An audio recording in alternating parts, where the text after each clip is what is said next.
One podcast, mining the Magic the Gathering community for salt.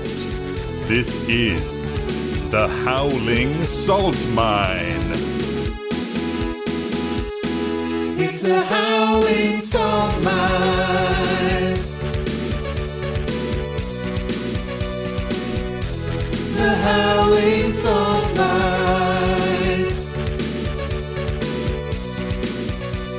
Welcome back, everyone, to another episode of the Howling Salt Mine podcast, the podcast where we delve into those salty mines of the Magic the Gathering community, find the salty stories, the salty posts that we love, put them in our mine cart, and bring them right back up to you, our dear prospectors at home. As always, I'm your host, Sam, and I'm joined by my two co-hosts, Mike and Tony. Say hey, guys. What up, what up, what up? Yellow. Yellow, indeed. And before we go any further, we got to shout them out, our nice tier patrons. And we're recording in person, and I'm going to cut in from the editing room. So do that now. And this week we have Alex Balix, Crean Bean, Prime Speaker Florian, Dr. Black, Accidental TPK, and ZZ. And we're back. Nice. So what's new, guys? We're back in the Pillow Fort today. We are in the Pillow Fort. I have a thing, though, that I've been doing that is... Do you guys ever watch, like, gross shit on YouTube? Like people throwing up? Tell me more. Like, similar. So... I mean, sometimes. I've like gotten into- healing the horseshoes on horses. Dude, Oh, dude. fucking literally. Horseshoe? So it's cows. Yeah. That's what I did found. did I guess this right? Yes, you did. Oh, It's man. It's the I think love it's called those the videos, Hoof dude. GP, and it's this dude just like cleaning cows' hooves up. I cannot And there's some believe like I guessed fucking this. nasty ones Oh, where yeah. it's like, like think about it. I'm a fucking cow. I'm lumbering around my barnyard. I'm walking in my own shit all the time. Oh, yeah. Like there's a lot of room for infectious disease to sure. like Yeah. enter. Mm-hmm. And like these poor cows, like, that shit hurts. But like the other day, I watched a video and there was a geyser coming out of this. Oh, yeah. And it like got in the dude's mouth. He was like, "Oh my god!" And it was like so. That's so cool. But God, I don't know, We're going to have to put a content warning on the intro of this episode. dude. It's If that's the thing that content warnings Yeah, everything else. That is true. I guess it is an explicit show. it It does look literally- like a foamy latte, though. oh God. I watch a lot of those videos. Well, there was this one.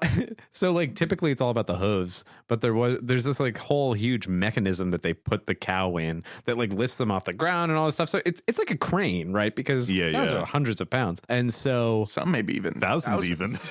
I wouldn't. It's not multiple thousands. They might be breaching Yeah, a they're thousand, like, right? I think they're Like I a don't know. ton, somewhere around there, I'd guess. Like maybe at the most. How much does a cow weigh? Polar bear, a 10-foot polar bear in the wild is like 1,000 pounds over that, like 1,200 pounds or something like that. How do you know that? Because at the San Diego Zoo, there was a sign with this giant, or there used to be this giant polar bear that's standing there. That was like the largest wild polar bear that had In a been zoo? found. No, that had been found out in the wild was in the range of like 1,200 pounds and 10 feet tall. Oh yeah, the average cow weighs around 1,200 pounds. Wow, hot. Sick. Interesting. So I was pretty close, guys. Let me know. And I'll edit this out because it's gross. The average cow weighs around 1,200 pounds, and with a hanging hot carcass weight of around 750 pounds. Oh, wow. Ghoulish. All right, keep That going. feels like a good fact. I don't know why you take that out. I guess I Like, won't. People got to know.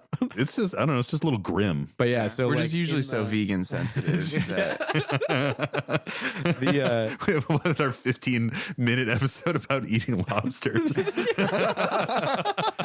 Hey, we did, in all fairness, we did have a vegan moment there when we talked about artichokes. artichokes. So- Yeah. But either way, the point artichokes with butter. So Shit. the point I was getting to though is like, so they put it in this crane, and this cow had like a pimple on its side apparently God. that was ginormous that they didn't know about, and so they locked it in and go to lift it up, and then it like burst the pimple. Oh my God. And it's just like This is so spewing gross. nasty shit. Yeah. That was nasty too. Also, so I gotta like, but there's something so satisfying about watching these videos and watching them clean up the hooves and stuff. Oh, it is. And dude. like, it feels like the hooves would be fun to carve through. dude, that's Like literally the what I'm blades thinking. like glide through it. Yeah. Yeah. Like, oh man. Like I do love it. I feel like I'm curious how much training it takes to get good at it. Like, I don't know. like, A you lot, know, I like, bet. and You how gonna you change even careers? do it. Like, I don't know. Like, part of me was like, I it could looks do kind of this. satisfying. Like one of those things where it's not mindless because you have to be careful what you're doing, but like you can get real zen when you're doing it. Oh, yeah. You know? You can just get into it, like into a rhythm. It's like combing a sand garden. Yeah. You know? Yeah, But yeah. with a pussy Living, cow's hoof. pussing creature. Well, they only post videos of the nasty ones. Oh, because yeah. for one I'm reason sure or there's a another, lot. that's what people want to watch. Well, So, dude, like, I there's a fall into that whole category. like world of people just wanting to watch gross shit online. That's like all like the pimple popping videos and stuff Yeah. like that. I don't really get down to that. There are times where I'm like, all right, I'm going to watch a little bit of this. And I did get Yeah. into the cow one, but for the most part, my gross internet usage is just watching like, like Jackass level stuff, like people eating a bunch of dumb shit and Yeah. vomiting everywhere. Ew. Like that's where I'm at. I don't really like that stuff, and I definitely it's don't like really watching funny. the pimple like pimping stuff or yeah, I'm the not pussy into that. hooves or anything. Yeah, but it's like it somehow feels like a gateway drug to it because I was like, Oh, it I is. am enjoying these videos of it, and it's not hyperly grossing me out. And which your I thought algorithm it will would. know. It'll be Oh. like, oh, Tony's watching some gross shit. Dude, you want to see this? And you're like, oh, no. Yeah, and you have to go on Instagram and be like, that made me uncomfortable. And it's like, I'm sorry. And- See less like this. yeah. Yeah. But that's been my recent kick of things, and now, like you said, like my algorithm is just loaded with fucking Yeah. videos. It's from this. dangerous. You dude. watch one, and then they're like, "Let's suggest one," and then all of a sudden, your entire feed I is know. nothing but those. And I'm Like, you want to see something really fucked up? And you're like, nah, I don't know if I do. I don't know. but I clicked. But I fucking I clicked. am clicking it. I am clicking it. Yeah. Yeah, forever changed by the algorithm. Yeah. Yeah. It's interesting how that stuff works. I'll like dip my toes into that stuff and then like wash it away from the algorithm. Like, because it hits a certain point where everything is, they're like, oh, you like gross stuff. Here's like everything gross. And I'm like, well, not like that. And then you really have to go through and be like, I don't like this. I don't like this. I don't like this, to just purge it. Yeah. It's like a day where it's just relentless. Or you just keep searching Dragon Ball Z, and then it'll repopulate with Dragon Ball Z. Exactly. Like sometimes I'll literally just rip 3 searches in a row of like 3 random DBZ things, and then it'll be like, oh wait, we're back to DBZ, and then it like resets the algorithm. Yeah, wash it clean.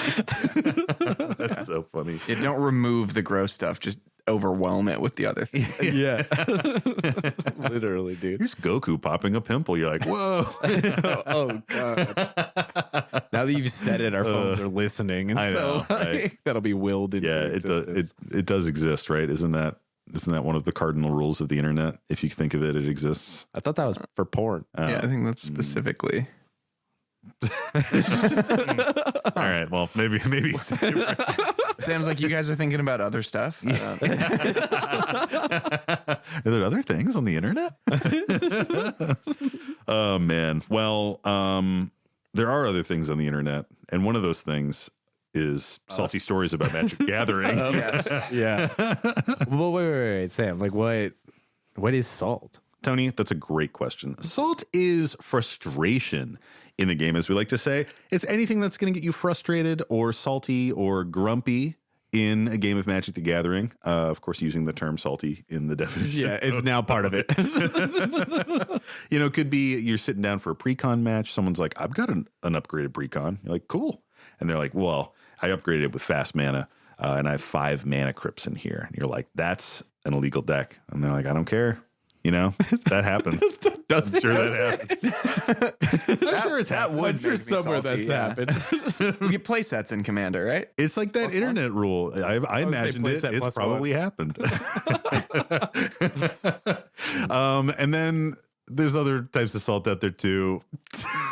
Man, good on one. point today. Top Fucking tier. crushing Top it. tier explanation. And we're going to talk about all the different types of salt so that we can learn from them and hopefully not be salty in a future game of Magic the Gathering. Hell yeah. As we like to say, it's an edge of educational podcast. I almost feel like we need like a.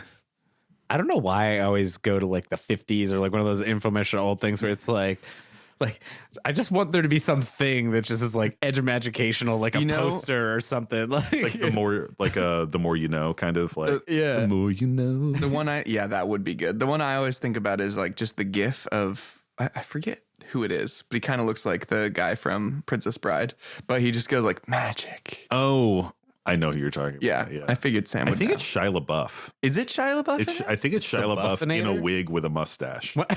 from an SNL appearance. It could be that. Yeah. Yeah. Almost be. almost positive. Yeah, it could be that. Magic.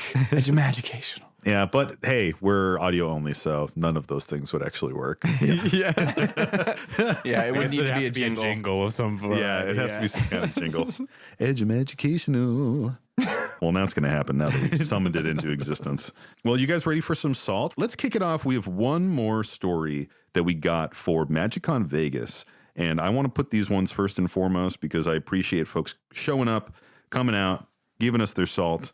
So let's jump into this one. This post comes to us from our buddy E. coli 13. And I called this one 3-Team Two-Headed Giant, but their title was Better Than Sex Jund. Nice. Okay.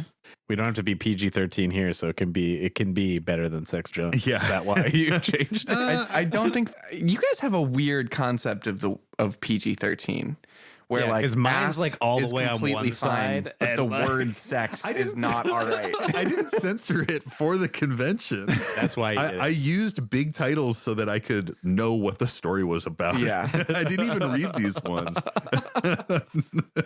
Oh, man. You guys. Well, you said sex, so it's rated R now. Well, yeah. Yeah.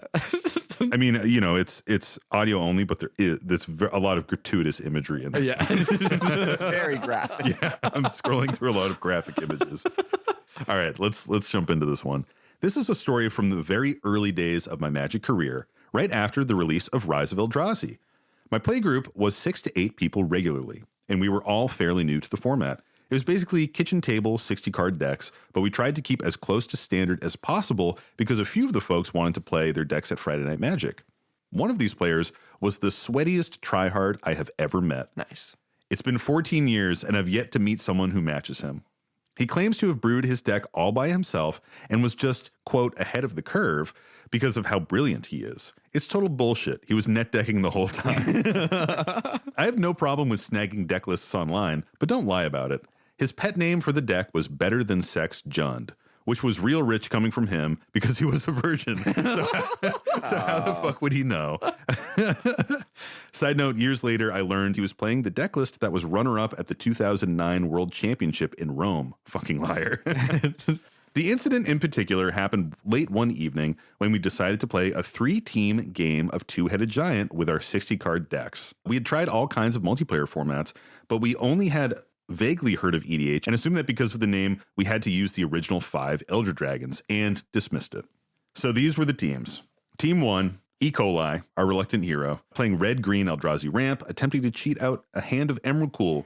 For this game, slotted Emrakul Aeon's Torn into the deck as mill protection. RR, this other person, a chill dude who loves jank, playing Relentless Rats, Demon's Horn, and Thrumming Stone. Spicy. Team 2 was Baker, a guy who loved milling so much it wouldn't surprise me if he started a flower company. Playing UB Mill, duh. Little Trust Fund, a rich kid who bankrolls decks for 7th Ab. Okay, we'll learn more about that. Because he gives into peer pressure easily. Playing mono green elves, claiming that he used Eldrazi Monument before Eldrazi was released.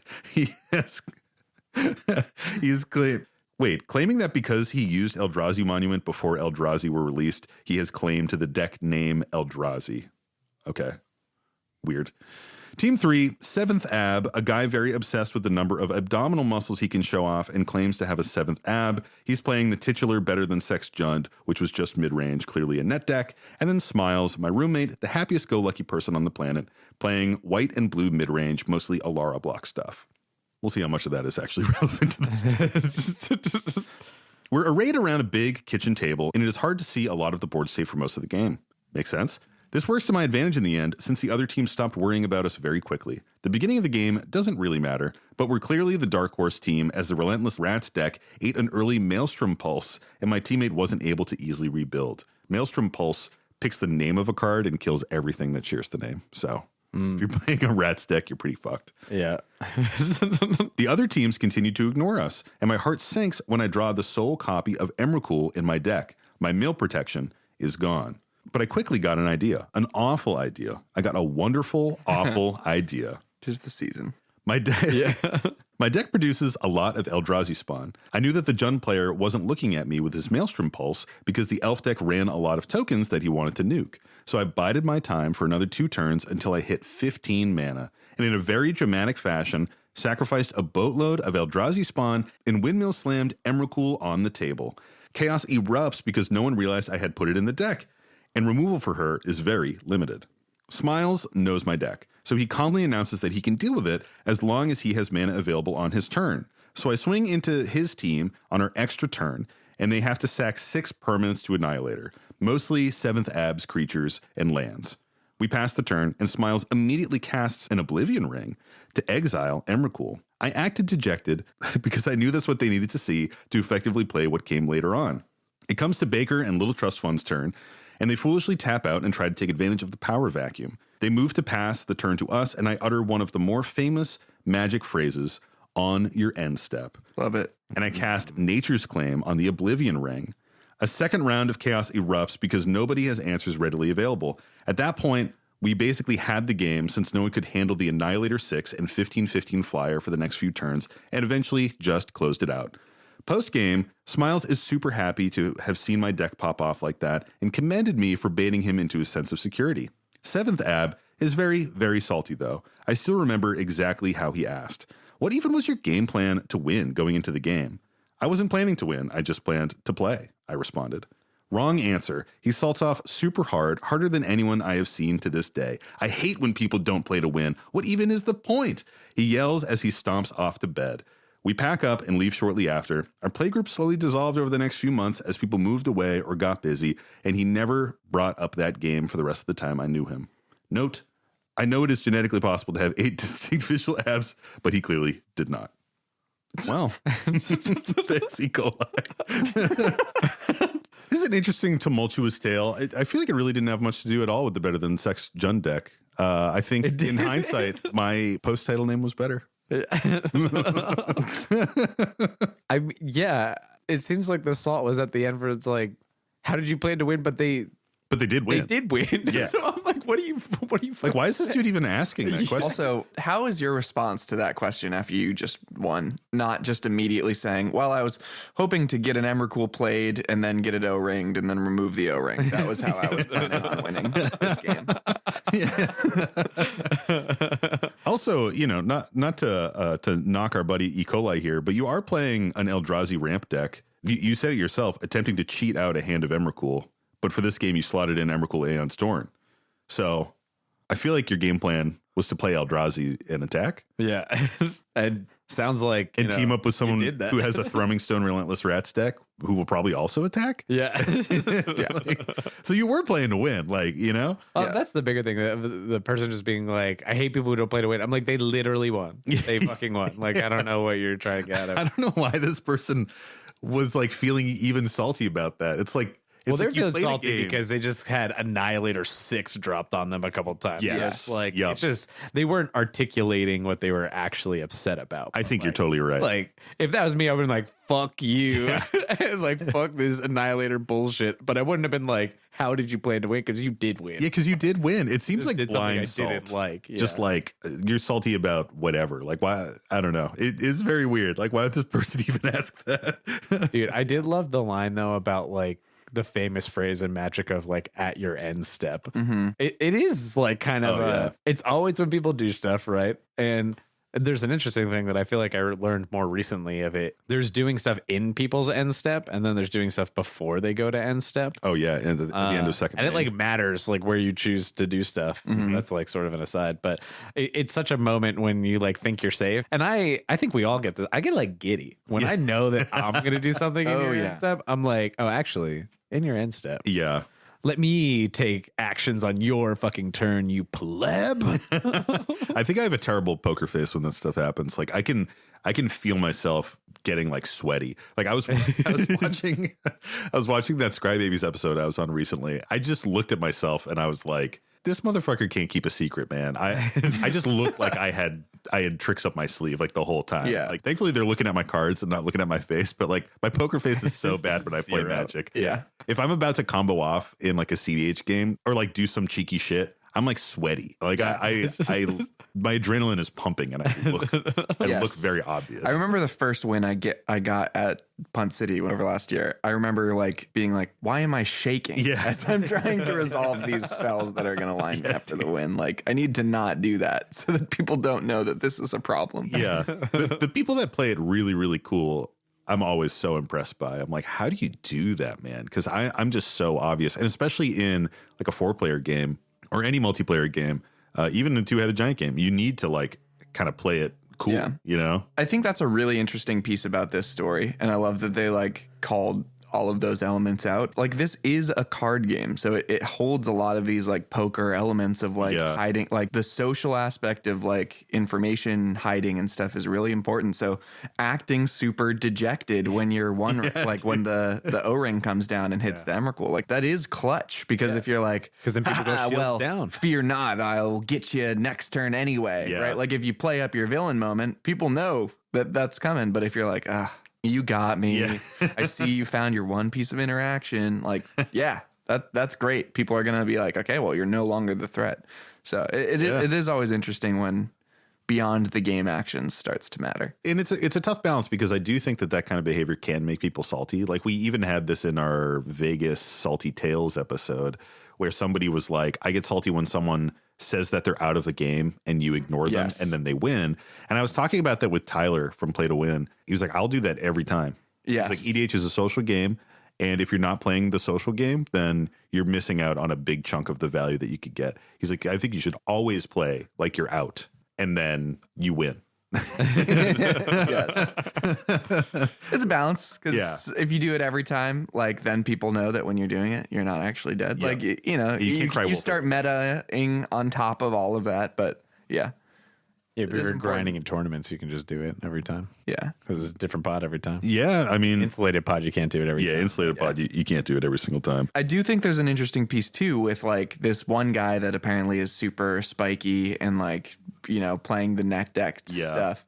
And you heard it wrong. He's ahead of the curve. Oh, he's ahead of the curve. He's ahead of the curve. He's just a prodigy. With it. Yeah. And also the other I comment think he invented the word Eldrazi actually. Yeah. was what was implied. Yeah. Well, I did double check that. The interesting piece there is that Eldrazi Monument was like a little foreshadowing. That was in just base Zendikar. Oh, really? I didn't know that. So that is like before, Eldrazi are around. So that's the point. Okay. But like to not be like, oh, it's called Eldrazi Monument because it's about the Eldrazi that then came out in future sets is a little funny. But for players that are like really competitive or like that competitive piece of the game, I feel like there is, like we even talk about this sometimes in like CDH, when you're playing what you feel is competitive and someone brings this like B tier thing or like slightly off of it or isn't playing to win or like is approaching it in a way that feels like chaotic or like just way too casual, that can be pretty frustrating. And I feel like players that are like really deep on the, I'm playing the best list, like, I don't know, if you go out in an F1 car and someone in like their old 04 Corolla beats you, you feel extra bad about it. Exactly. What was even your plan? Bring up your primer, dude. Bring up your primer. Yeah, bring up your primer. Yeah. Let me read your fucking What was your combo line? What? You didn't even find it. So what do we think about the salt rating here on this one? It's interesting. I feel like because this is such an old story, I feel like there's a lot of old salt.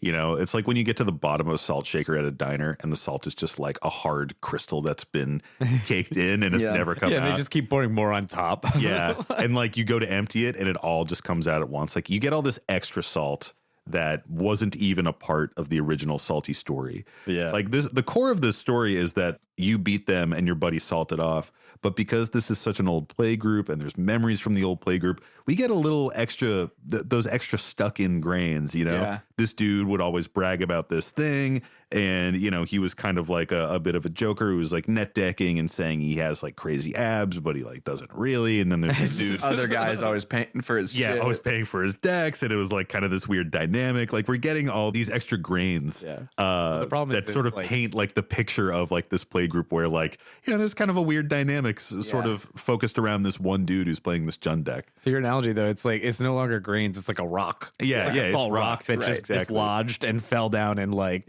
and just like plummeted into your your fucking food. It's kind of mythologized now too, because like if they're not playing together anymore, it's not like they're resolving any of these like salty vibes that they have between each other. This is just like a snapshot now of like, remember that one weird dude with the 7th ad that always was kind of like that? That's permanent like that now. Yeah. I also like to imagine that, I mean, who knows how old this dude is, but 14 years ago, I like to imagine that these were like 15-year-old kids, which makes the better than sex Jund comment even better. Because, I definitely had friends like that when I was in like early high school, middle school, who would always be like, oh yeah, dude. And I was like, we're all virgins and we're also playing D&D right now. Yeah. What are you fucking talking about, dude?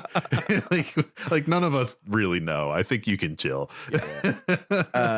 Sexual status based teasing is some of the lamest shit that exists. I will throw that out there. Also, that's generally pretty fucking stupid. Well, it's definitely like it's also middle exactly. school grade. It's very iconic of kind of that time of like a bunch of idiots dudes trying to play a game of Magic together. Oh man. Well, should we jump to another salty story here, boys? Yeah, give me another. Give me more. All right. More. Oh, before we get into the story, did we mention that we are affiliated with Dragon Shield? I feel like we gotta say this in like the meat of the episode. I don't think we've mentioned this yet. Not. Maybe Sam like plugs something in another episode, because now I'm saying it right now and kind of reminding myself. But let's just do it in the post amble. Well, what if people skip that though? Yeah, sorry, Mike. Sam from the editing room has other ideas. Yep, we are officially affiliated with Dragon Shield. It's super cool. We have been saying it in the outro of the show, but if you don't listen through that, then hey, I'm fucking saying it right now. We have a link in the show notes that will bring you right to our Dragon Shield affiliate page. And as you're checking out, make sure you use our promo code STAYSALTY, all lowercase, all one word, Stay Salty at checkout, to get a little bit of cash off of your purchase, and it helps us out, makes us look good, makes Dragon Shield like us even more than they already do. All right, let's get back to the show. All right, this post comes to us from our buddy Foxtronus, and this post is titled Blightsteel, Secret Sugar Break, Colossus. This will be the first time I've heard Blightsteel described in a sugar break. And is it secret if you put it in the title? That's a very good point. I guess we'll be the judge of this. Hello. I apologize for being a longer story. This story involves myself, my stepson, let's call him Michelangelo, my buddy, Brendan Fraser, and arch enemy, my wife's ex, stepson's father, and we can call him Fuckface.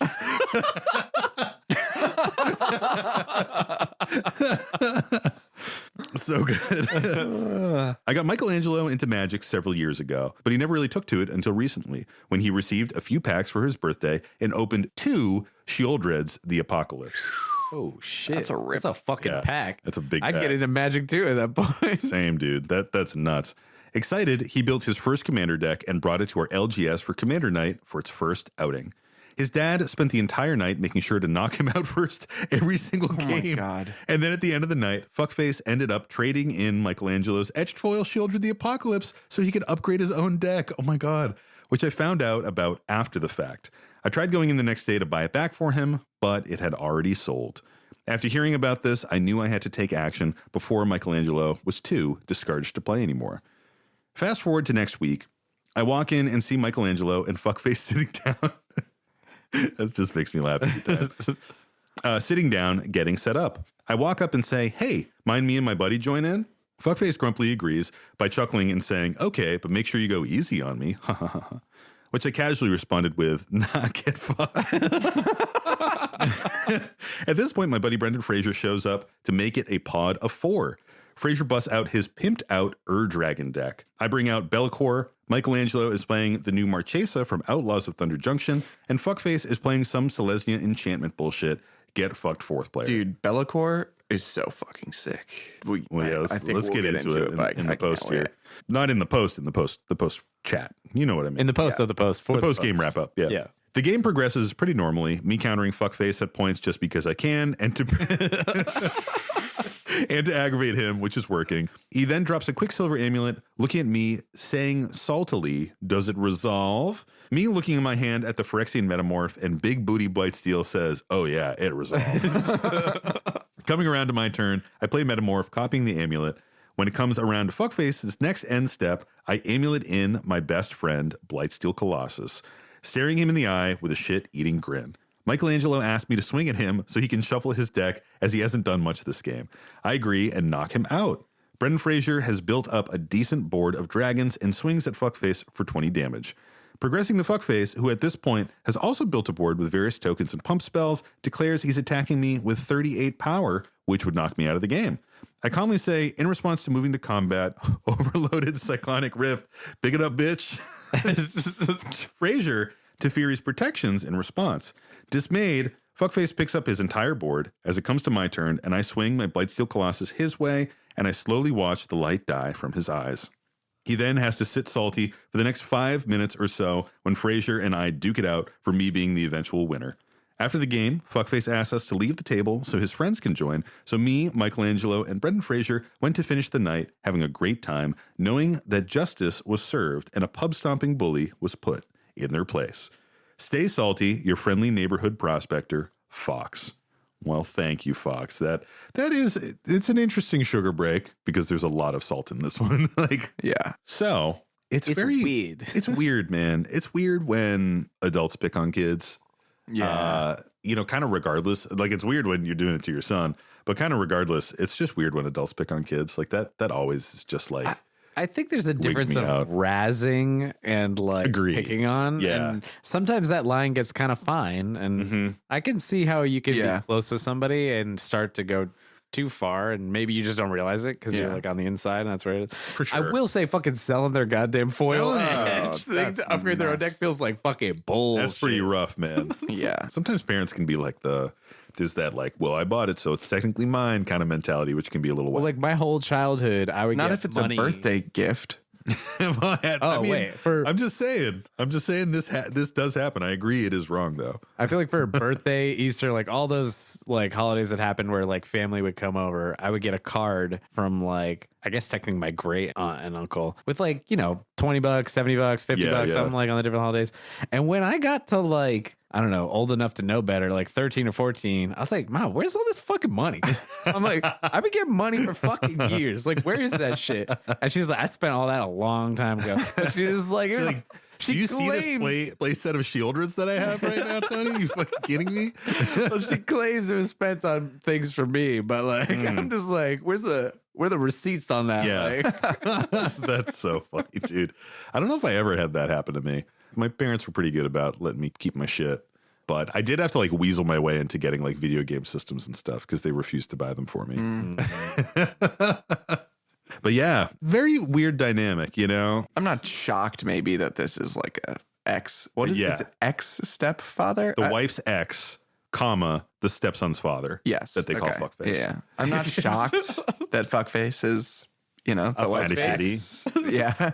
It is weird when like family drama gets involved in something too. Like that is an extra level of like potential intensity. It's nice that this group of people can at least jam games, like clearly they all get along well enough to jam some games. But also I think it was interesting how you guys were saying like, you don't want to blur that line of like making fun of kids isn't great. At the same time, like as someone's a teenager, you don't want to like be making jokes with everybody else and like making fun of everyone else. And then it's just like this one person that gets like left out in some ways. So you do still want to like get people engaged and like have a fun way of interacting and make people feel a part of it, even when they're, younger than other people. So like I can see a world where that's going on, but man, selling your kid's card for your own stuff is like such a weird, selfish thing that I don't see many parents pulling off.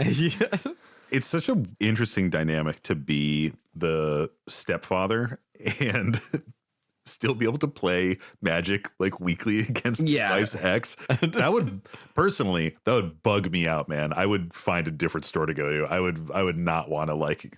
I'm not super into confrontation. I would not want to be. But that's where Michelangelo wants everybody. Like, well, that is so true. Yeah, so it's like he's like, this is where we jam. Like, my dad's here. Yep, you're here. Like, we can all do the thing. Like, that's so true, dude. It's probably a factor. So it's like, you just got to put up with fuckface, but that doesn't mean you can't fuckface over.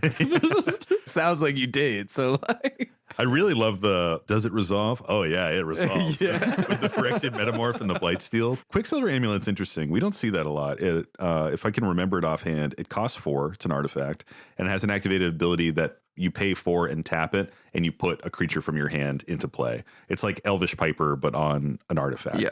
It's very interesting because it's super expensive. Like 8 mana to make it happen is a lot. Yeah. But, you know, with something giant and chunky like your Blightsteel, it is a cost reduction. And over the course of a game, if you have it out early, you can reduce a lot of cost just by paying for and dropping stuff out and timing restrictions and all that kind of stuff. Right. It's not casting, so it's harder to counter and everything like that. So, and you avoid, especially with like a Blightsteel, you avoid having the heat on you for a whole turn as you wait for the summoning sickness to go away, which is really critical. Yeah. Yeah, it's interesting. That's an interesting one. I'm bummed Be'lakor didn't really come up very much because, man, Be'lakor is fucking sick. All right, read us Be'lakor. Yeah, Be'lakor is, so it's very on mind for me because I've been brewing a little bit with my buddy Nico. Be'lakor is the Warhammer demon commander that came out. It's 3, a blue, a black, and a red for a legendary creature, Demon Noble. We've read it before actually on the show, but I'll go through it quickly. Flying, when it enters, you draw X cards and lose X life, where X is the number of demons you control. And whenever another demon enters the battlefield under your control, it deals damage equal to its power to any target. You know what's a demon? Gyruda. Oh dear. And Be'lakor is 6 mana. So you can companion Gyruda, and then if you could literally build your Gyruda clones deck, but now you have, whenever one enters, you'll deal damage equal to its power to any target. Oh, that just gives you an out with it. It actually gives you the outlet, and you get red. Oh, dude, that's pretty hot. Yeah. So, give him something to think about. Yeah. I was got me thinking. I've been cooking up. Gonna open up with Nico. He's been building a companion. A lot of mana though. How big is the? Sorry, what is the mana cost again? On Be'lakor, 6. 6. Yeah. So 12 mana. It's a lot. Like, it's obviously, it's not like a crazy CDH thing or anything, but it's a very fun, trashy. I wasn't even moving into It's a very fun, trashy, high power casual. Yeah. Just an aside on an aside, man. I am so resistant to playing companion decks. I really hate the companion rule. I wish it's so hard, man. I wish they just banned the companions in formats that it was breaking. I agree. So that the mechanic wasn't fucked. Yeah, I agree. I wish you could still cast from the companions. 9 mana. Sucks. Yeah. 9 mana Gyruda is really rough. It's so shitty. Yeah. So, I mean, back to the story, like, there is something else that I want to point out here that I really like. I feel like there's this interesting twist where the Blightsteel comes down and the stepson is like, can you actually hit me with it? Because, like, my deck's not really doing good. I want to just get knocked out. I just like that happened because it's painting this interesting picture that, like, you're still looking out for your stepson regardless of what you want to do in the game, which is a very stark contrast to what Fuckface is doing here, which is like kind of playing a little bit more selfishly and like trying to knock the son out and stuff like that. So I don't know, it's kind of heartwarming to be like, you have the cards there for this big salty play to knock out the father and get Fuckface out of the game, but you still are like, yeah, I'll fucking do this for you, little buddy. Here we go. You know, it's just like, very sweet. There's no world in which the Blightsteel wasn't going at Fuckface. Yeah. And so there had to be a moment like, oh wait, can you just kill me? Yeah, like that happened. Yeah, for real. It's very and cute. He's like, yeah, I got you. And I mean, you still got to do the also overloaded episode title, whatever, Fuckface, whatever. I'm just saying, we've said Fuckface approximately 30, 40 times already, so I think it has to be in the episode title. Yeah, I think we could have Fuckface in an episode title. That's probably fine. Can we? We're explicit. Yeah, I don't know about putting actual swears. Oh, it might get taken down on YouTube. Yeah, and it might not work I don't know if you can put curses in titles because Oh yeah, might have to be like you can't F. be shielded from that with the That's explicit true. tag. Might have to be like F Face. star face or something. Yeah. Or we call it this is too long, but the Blightsteel that stepped up. That is too long. Nice. But maybe that's in the episode description.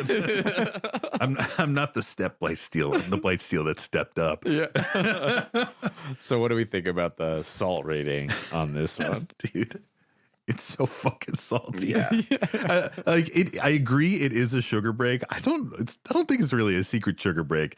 Like there's some sweet stuff in here, but man, Fox, you're so salty, dude. Like it's just, and rightfully so. Fuckface seems like a bit of a piece of work. Fuckface. Yeah, it seems like a real fuckface, but man, it is just, there's a lot of salt in here. Like I'm searching for the grains of sugar. Yeah. I think you probably hit it on that last comment of like, that's where the sugar lies, you know? And it sounds like they had a good time afterwards, but yeah. Exactly. Like, I feel like you finally gave some of the salt to this guy that he hasn't experienced much of it. To the point that he's like, all right, you guys can go away. I'm going to play with my friends now. Because like, I don't want to keep just getting curb stomped.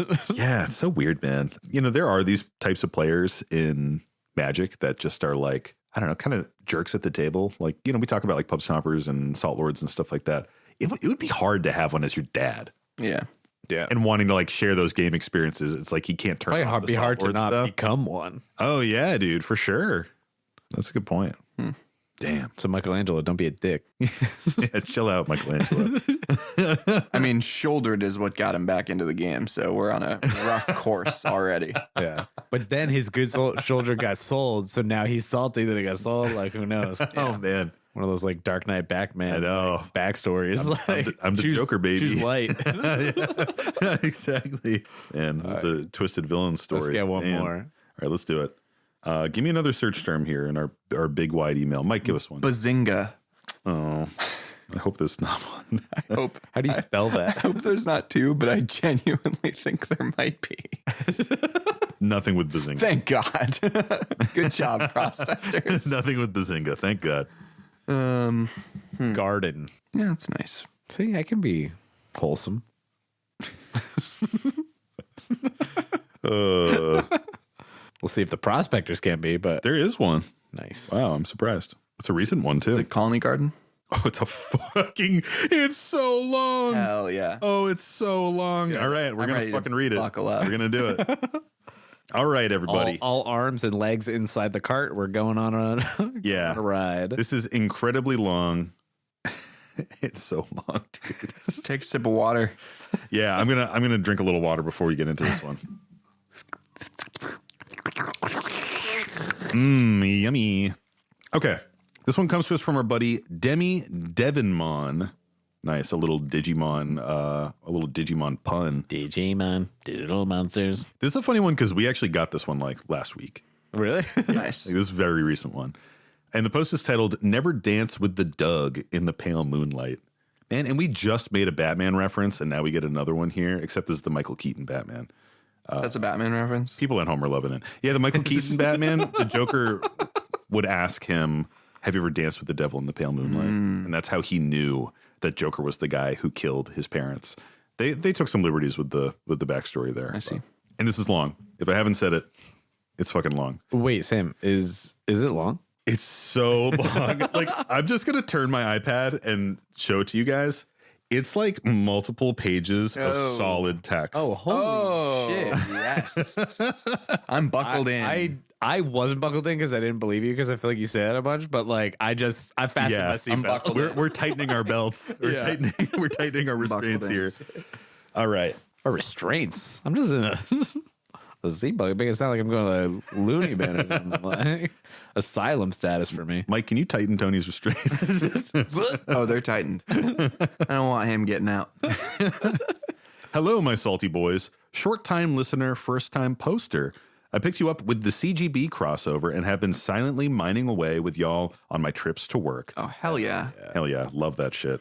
I've been a player of this game since Stronghold, when my older brother introduced me to the fundamentals and a wonderful staple of my early salt-induced fever dreams, Me Grim. Dude, I love Me Grim. Megrim. I've always called it Megrim. I always called it Megrim. Nice. But that's probably wrong. Who's to say? Yeah, exactly. That's a good point. This was one of the first decks that made me salty. Yes. My buddy had a Megrim deck because it's all discard, and whenever you discard, you lose 2 life.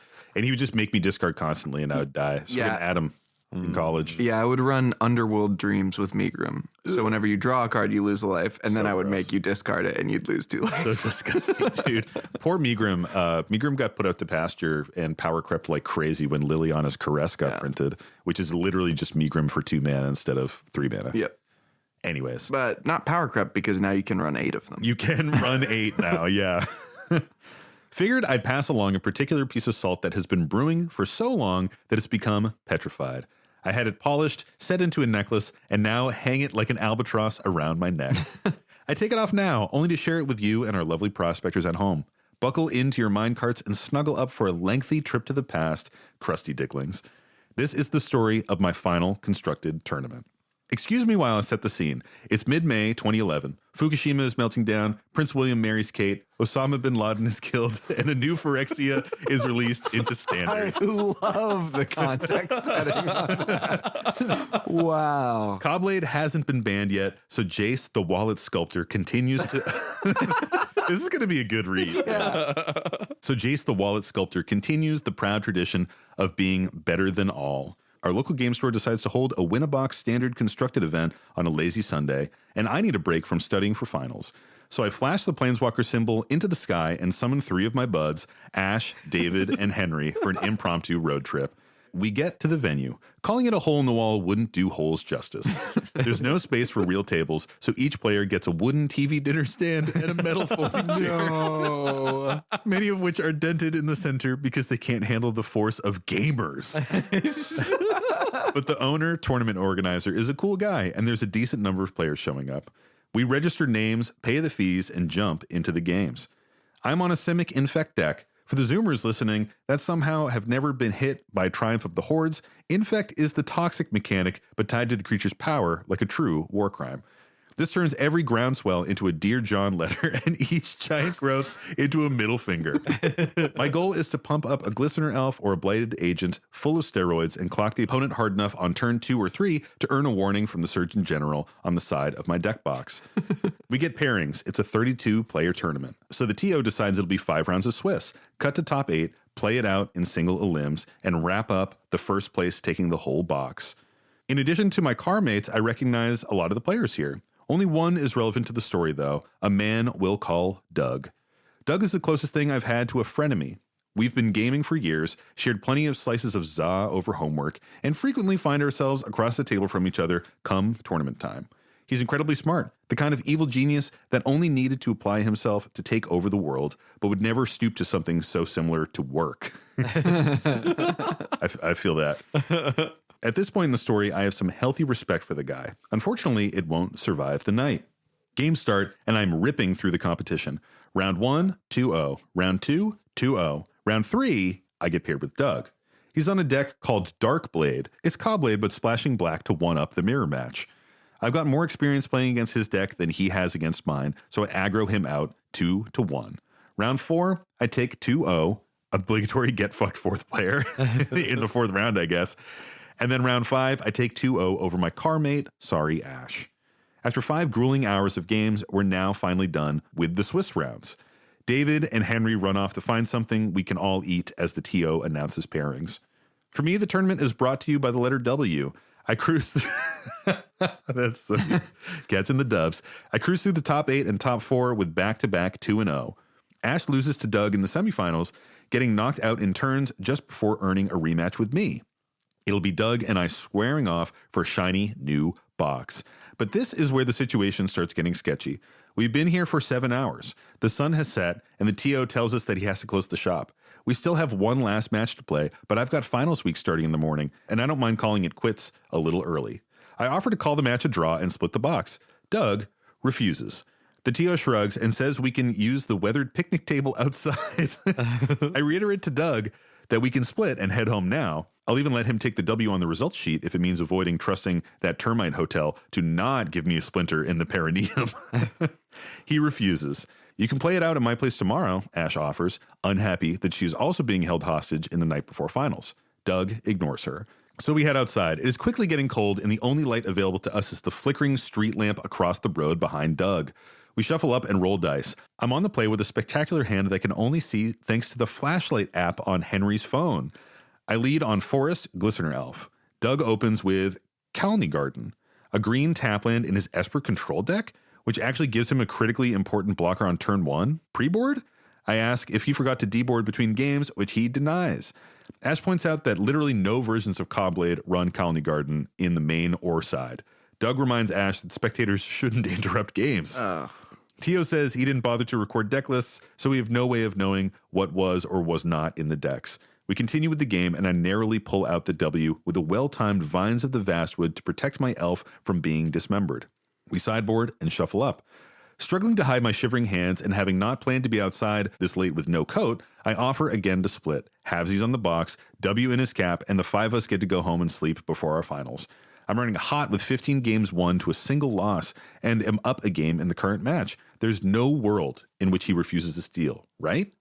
He says, I'll take the play, and we start game 2. He drops another turn 1 Garden into turn 2 Stoneforge Mystic. It even has removal lined up for my Blighted Agent.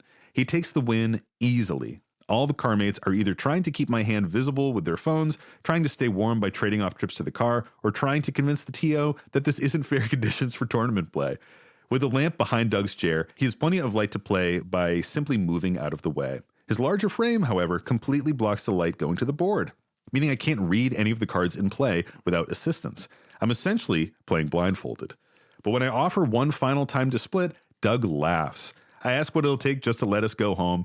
You can concede at any time, is his terse reply. Well, folks, I hope you didn't jump to the cart hoping for vindication or a happy ending. There's no secret sugar break or just desserts here. This was back in the days of the Paris Mulligan, so my 0-lander 7 turned into a 4-6-lander with no creatures, which gave way to a no-creature 5 that I'm pretty much forced to keep. By the time I pulled one of my contagion-carrying little freaks, Doug already has his hands firmly wrapped around the game. He's fate-sealing me with his Jace and has more than enough answers. So I give in to the salt, tell him to get bent, and get up to leave. I don't bother to shake hands or sign the paper. The TO unceremoniously drops a box off on Doug's playmat and wishes us a good night. Doug, smirking, offers to sell me some of the packs out of his box. Ash offers him some choice insults in response as Henry helps me pack up my cards. As alluded to previously, this marked my retirement from the constructed scene. If that's what it takes to win at the higher levels of Magic, with all due respect, fuck that. My remaining years of college would only include drafts or sealed pre-releases, and only at the larger, better lit store on the other side of town. I would occasionally face off against Doug again and have a roughly 50-50 ratio against him. There would be no banter, no communication outside of the game actions, and never again an offer to split. I would essentially retire completely from Magic after college, as work would keep me too busy to settle down near any of my friends.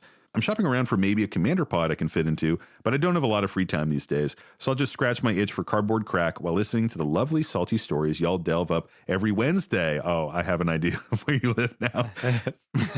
Hopefully, I'll get to that in a sec. Hopefully this fossilized piece of salt brings some smiles to my colleagues out there in the mines. Keep up the great work and no busting allowed. It's 10,000 subscribers or else. Indeed. Yeah. Sincerely, a different Devin from North Carolina. Nice. That is a tale. The episode on Wednesday thing is funny because in the early days of the show, I used to release new episodes at midnight on Thursday. And somebody posted on Instagram, it was like Wednesday morning. They were like, Wednesday, I love Wednesdays, new Howling Saltmine episode every Wednesday. And I was like, new episodes come out on Thursday. And he was like, I get them at like 8 p.m. on Wednesdays. And I was like, oh shit, fucking time zones, dude. Like, of course. So that's why I've like pushed it a little bit further into the night. But it's interesting to hear when people are like, episodes drop on Wednesday. It's like you're staying up pretty late on Wednesday. Or, you're like off of the West Coast or a little bit further out. What a saga, huh? Yeah. Holy shit. Yeah, that would drive you right out of actually playing competitive tournaments. Oh yeah. That's nuts, man. Also, pretty Freeboard sus. Colony Garden is pretty fucking sus. Yeah. When you're playing, for folks that don't know about Cobblade, so Cobblade came out of Cog Go, which was a deck that would just run Jace the Mind Sculptor and Squadron Hawk.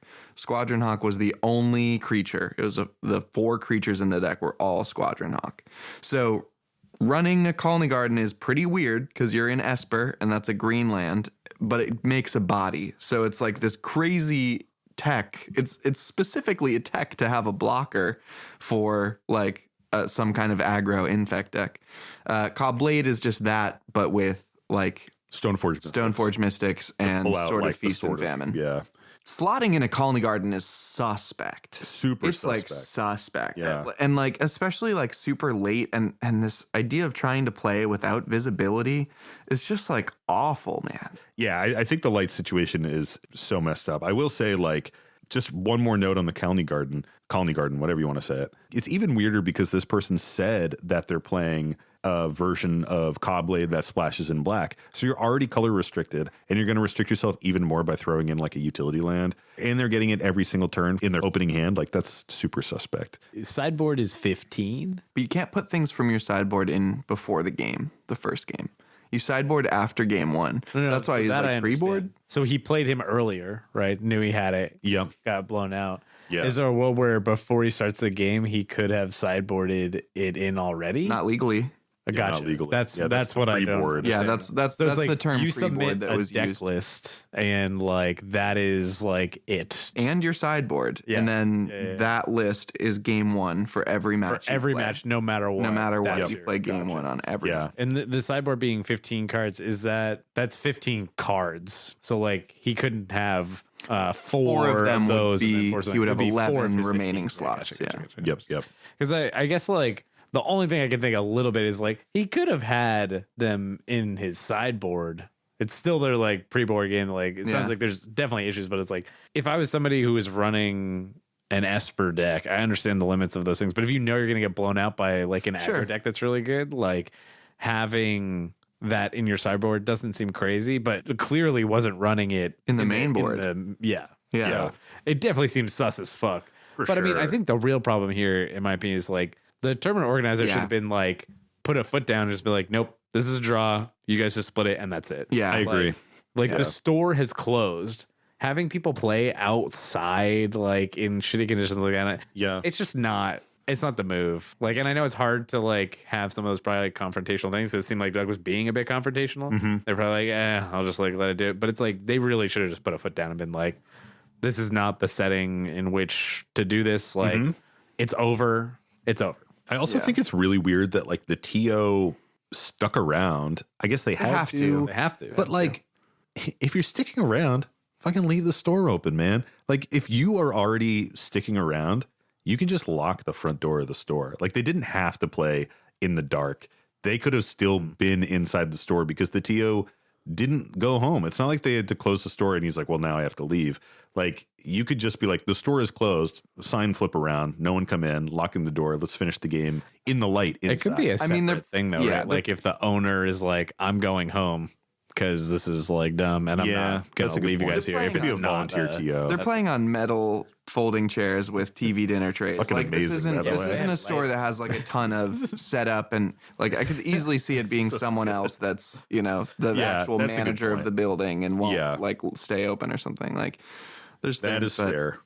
But man, that does bug me though. Yeah. Doug should have taken the split, man. Like it's just so shitty. And then all of like the comments, it's really just this like de-evolution of like interesting friend adversary turning into someone who's just being a dickhead. Yeah. Like, your friend is like, it's kind of weird that you're sideboarding those in and he's like, fuck off. You know, like his whole behavior is just shitty. And I think it's because of confidence that comes from cheating. Yes. And being like, well, I'm definitely not going to take the split because I'm going to cheat in this game and I'm going to get the whole box. I'm going to get a whole box. Yeah. 1,000%. It's just bullshit, man. There is variance in the 60 card decks, but way less. So like the likelihood of him never having a colony garden in the earlier games Yeah, very the low. final one is like very fucking low. Oh, they do the yeah, stats dude. on it, like, but like that is a low percentage chance. Yeah. So, No one had seen it earlier in the game. yeah. There's a reason why when you do things like this, that deck lists get recorded. There's a Yes. reason why,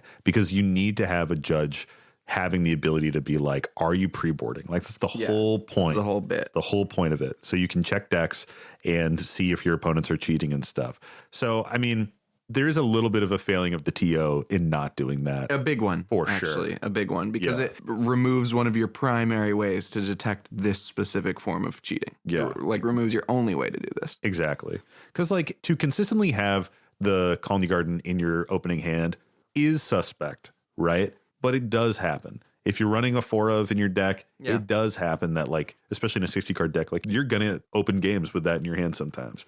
So maybe there's some cheating there. Like, I guess what I'm saying is I'm hinting that I think there was a little bit of cheating there as well, where they're like, hey, every single game I'm starting with this blocker in play. yeah. But that's why you have the deck check so that you can confirm, because I think that's really where the cheating is slotting it in and putting it in your hand. But like one of them is more feasible and the other one just doesn't make any sense at all. Yeah. Shitty, man. That fucking sucks. But what a tale, though. Very well written. Demi Devinmon, if you ever want to send us another salty story, I will read it, regardless of how long it is. It sounds like this is the last bit of salt though that they have. Not even like playing anymore. Okay, that's a really good point. You reminded my memory about the end of this. That is another bummer. The ending of the story is like, I stopped playing Magic, it fizzled out, and I really haven't come back to it. Like, that bums me out, man. You know? Sure. Yeah. So what do you think about the salt rating here on this one? It's high. I mean, incredibly high, right? Like, Yeah. to be cheated out of a box, you spend the whole day, you're just playing really, really well. You've already beaten this guy. He already knows your deck, so he knows how to cheat against it, Yeah. right?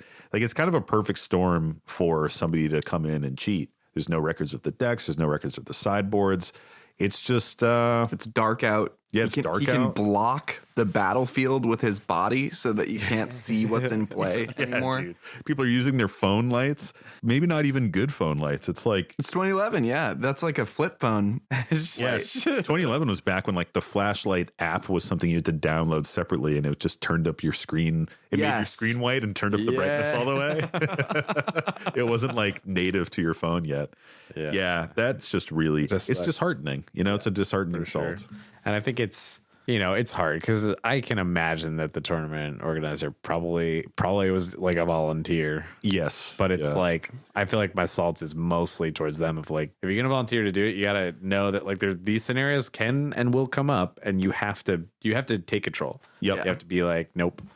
But that's hard. I'm not saying it's not hard. It's a sad takeaway of this. If this is what it has to be to win at the high levels of Magic, I don't want to do it. Right? Like that's sort of the message that the poster came in with. It's tough because really at the high levels you find two and sometimes not even mutually exclusive groups, but there's cheaters. They're out there.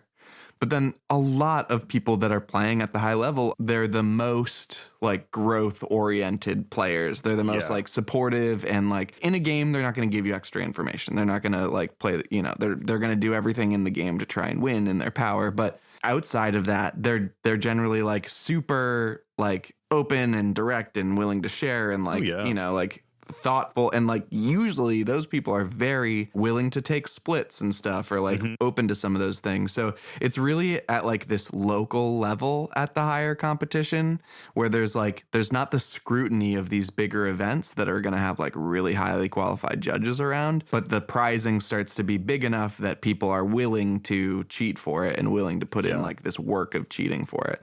So Yeah, that's a really good point. Yeah, like this is not reflective of that high level of play. right. It's a specific like mid-tier where you end up finding a lot of this stuff, I feel like. Oh, definitely. Yeah, it's a shame, man. It's a shame that it knocks someone out of the game and just leaves a bad taste in your mouth. That's bad enough where you're like, well, I don't really want to play anymore. Yeah. Yeah, Fuck, it sucks. for sure. Fuck you, Doug. Hate it. Fuck you, Doug. Well, Sam, is it that time of the week?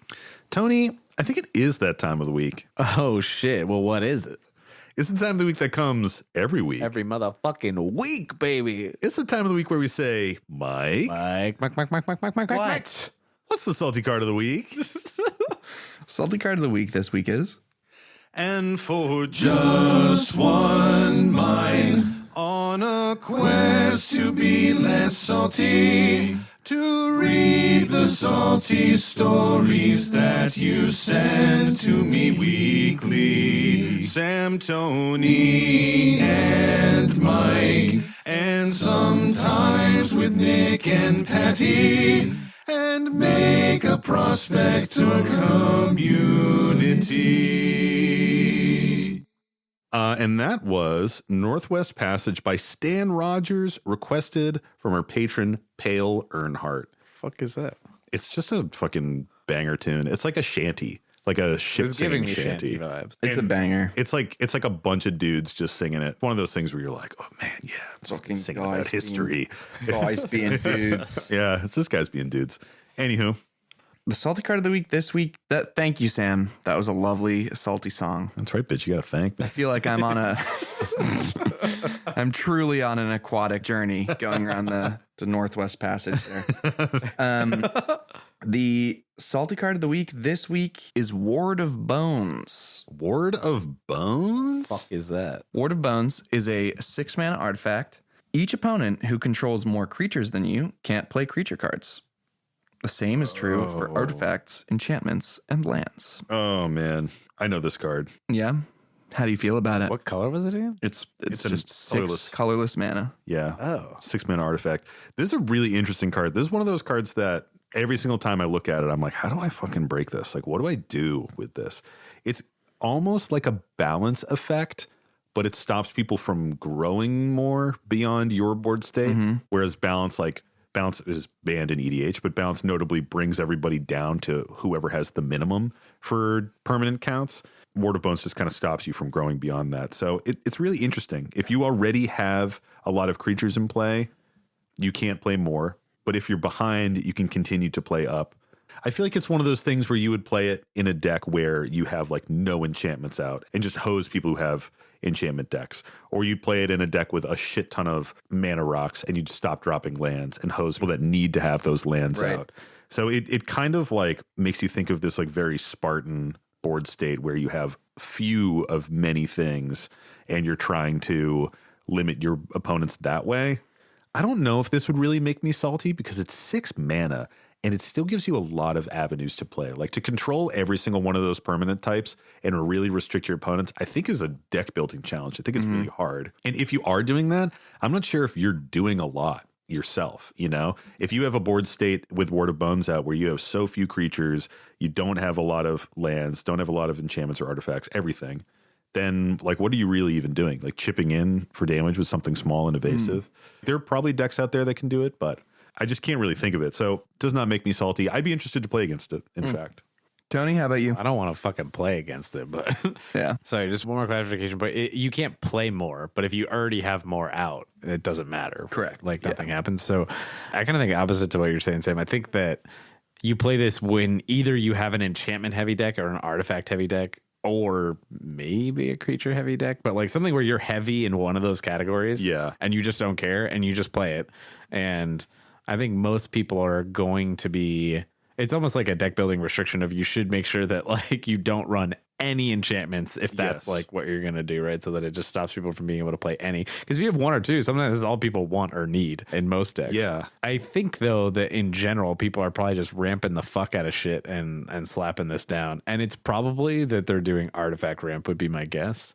That's what I'm And thinking. that they're just playing artifact stuff and just stop playing lands and are just like, get fucked everybody else. Yeah. And it's probably focused on the land side, I guess. So like if that happened to me in a game, I'd be like, fuck you. And I would not like it. And Yeah. so, but that's like an assumption, right? I'm not saying everybody's going to play it that way, but I've never heard of it. I don't want to see it. but you know, it hasn't like impacted my life or anything. So I feel like I can't say that I'm that salty about it, but I can certainly envision scenarios that would make me very salty that exist with this card. Yeah. What about you, Mike? I have played against this card because this is a Morningtide Jam. Eventide. Or sorry, Eventide Jam. You guys have identified a couple things about it that can be really frustrating. One is if you're just a deck that says, I run creatures and lands, good old classic, plain old magic, the way I'm supposed to, this works pretty well with that. Yeah. If you're a deck that's like, I play one land and then a lot of Llanowar elves and then an elf ball, Oh, that's interesting. that Elf hurts ball. a lot as well. There's also a card type that is notably missing on this, which is Planeswalkers. Yep. So you can do stupid Super Friends stuff and everyone else is slowed down. And then there's one play pattern also that I think you guys didn't touch on, which is very common and one of the most powerful things about it. You play Ward of Bones. So we're both dumb. No, you're not both dumb. You're just Only one of us is. You're just fools Oh shit. with weak game knowledge and terrible evaluation. No, the Is play, it board wiping? it's board wiping. Yeah, the play pattern of having this out. You're ahead. You have a bunch of creatures. That's fine. Someone else ekes out a little bit ahead of creatures than you are. Okay, board wipe. Yeah. Like, boom, everyone's reset. I just don't play any more creatures until I know I'm going to win in some other way. Same way for all of the other permanent types, though, too. You play Ward of Bones, you get your state a little bit ahead, you Armageddon. Yeah. You got your mana rocks out before other people did. No one can play lands. No one else can play lands, means they can't play their rocks, means you're just in an okay spot. Yeah, So- fuck this card. I changed my mind. The one thing that it does have going for it is 6-mana artifact. So Yeah, 6-mana artifact. It's a little tricky to make happen, but they're Elf Ball, you made a really good point about Elf Ball, like playing some kind of Elf Ball build because you just have so much creature focused ramp. But I don't know. I guess then you like, what's your overlap with Armageddon spells and stuff like that? Like, I think it is still hard. Yeah, like to you guys envision pointed where out, it it still goes. takes breaking to get the most out of it. But in certain piles, like you guys did say, like if you don't care about one of those types Yeah. and you're not playing it, you shut that type down, and that's like the floor, right? Yeah. And that starts to look pretty good. That's cool. Like, I could definitely see the situations where it'd be annoying to play against. I feel like most of the time it would just kind of be like something else to play through. But after a board wipe, that's definitely punishing for sure. Yeah. So where does What this do you- fall on the top 300 salty card list, Mike? Good question, Sam. Why don't you take some guesses? I will. Do you have yours already, Tony? I do. Wow, this guy's a fucking pro. All right, what are we calling it? 213. 199.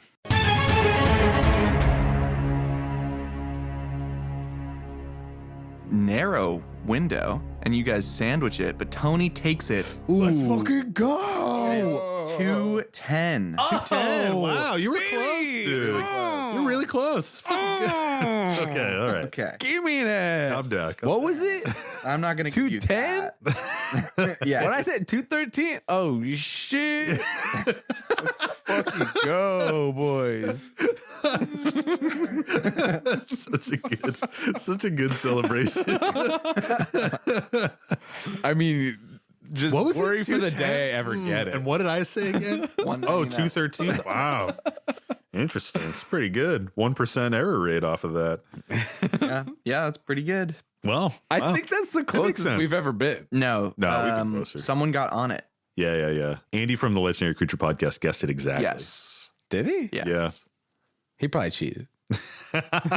We also had people get it exactly at our live episode. That is Yeah, true. We had a definitely large cheated. audience for that. So it's Yeah. kinda, Two people got it there. They definitely cheated. Don't worry. they were studying. They were looking studying at you, Blade. Sire Speed. Looking at you. I saw Speedy pulled out a laptop and searched for it. Yeah, like search. He was counting on EDH. I saw his finger Yeah, going. he's Oh like, my "One, God. two, three, four." You guys, you're pretty accurate though. Does not see a lot of play. It's in 4,500 decks. What's on like the top EDH. two? That was more accurate. The top commander for it. There's some interesting stuff in here. So there's Bellow, Bard of the Brambles. Yeah, is that? that's like the new one that all of your artifacts and enchantments over 4 mana cost become 4/4 creatures with haste. And On your trample, turn. I think, too. Yeah, on your turn. It's a gross deck because you And only whenever- play enchantments and artifacts. Whenever they deal combat damage to a player, you draw a card. Yeah, so it's just like crazy. So it's just card like big advantage. stacks ball, and then they're all bodies on Yeah. your turn. It's a good deck. So that's one of them. Belby, Corrupted Observer. That's a great way to Belby. ramp into 6 mana because Belby, every single time you deal damage to an opponent, you generate 2 colorless mana. Not even quite that. It's at the beginning of each player's post-combat main phase. That player adds 2 colorless for each of your opponents that lost life this turn. That's it. Yeah. So if you can play any drain effect on your pre-combat and your post-combat, you get 6 mana. And then you just drop it out. So you don't even need the board state, really. You could get there with a really, really slim board state. You don't need lands. Yeah, you don't even need much creatures. You kind of give some to your opponents, but You could hopefully do you're that that if you choking them control out. the drain. In yeah. Belby, you get, what is that 1 mana black discard a card? Everybody loses Yeah, a yeah, life yeah, the one card from playing Omnixilus. Yeah. Literally, with that, for 1 black mana, you can play that thing for 6. Yes. On turn 3. Exactly. Yeah. However soon you get Belby out. Yeah. Yeah. It's Yeah, Belby can do some. I was great gonna say shit. because Belby's only 2, right? Isn't it black green? Is Belby 4? Belby's 2. Belby's Black 2, so that's what I'm saying. Jesus. Turn 3 Yeah. drop that shit out. That's kind of hot. Yeah, there's some other. Actually, all of the commanders that are on this are like nice tech for it. There's Karn Legacy Reforged, which is the one that gives you colorless mana for every artifact you control. So that's what you were saying, Tony. Just go full artifact ball. Don't run anything else. And then Taniwa. Do you know this card? I do know Taniwa. Taniwa destroys all lands or returns all lands to hand or something? No, 3 and 2 blue, phasing trample. That's it. At the beginning of your upkeep, all lands you control phase out. Yeah. So you play your Ward of Bones, all your lands phase out on your turn, and then people just can't play lands. Yeah, as it people goes can't play around. lands at all. That's fucked. Yeah, Taniwa's weird because you really need to build like a Rube Goldberg machine to make it fucking work at all. Yeah.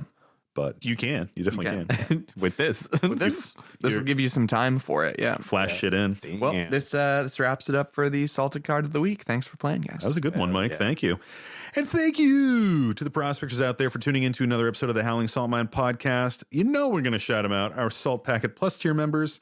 And this week we have Thoughts Miss Prime, Rothbox, Sire Speedy, Bobo Fett, Brimstone, Captain Cross, Elgo Fogel, Clearbrook, D. Beeson, Gilgamesh, Doug's Dad, Bark Bark, Pez, Swankub, The Quiet One, and Vok. Thank you. We really appreciate it. Y'all are the best. And thanks to all of the prospectors out there that tune into Howling Salt Mine every single week. If you want more Howling Salt Mine in your life, check out our Patreon, patreon.com/Howling Salt Mine. We have our extra salt show up there. We have our stray grains. We got some off the rails up there. We have our lovely Discord community. And if you want to be getting tokens every single month, you can be doing that too. Join up. Get in that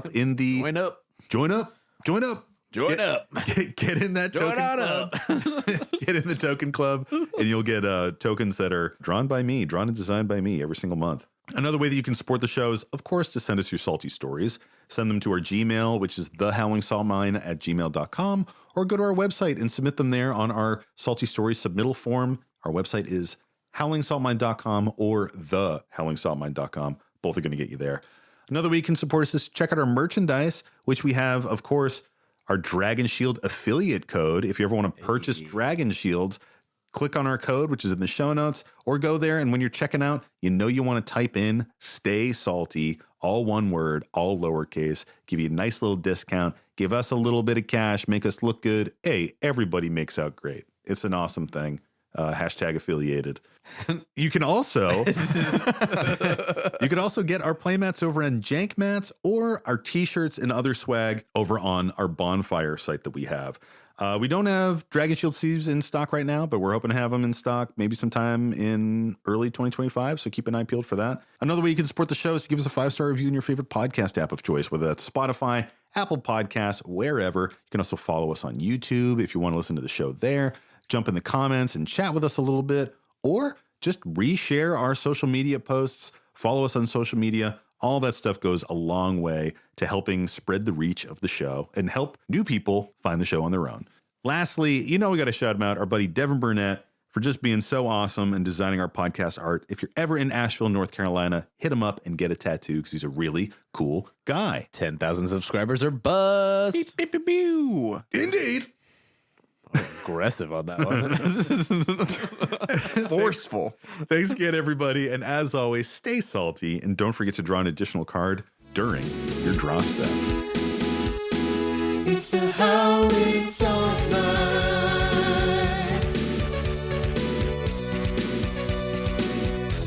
The Howling Salt Mine.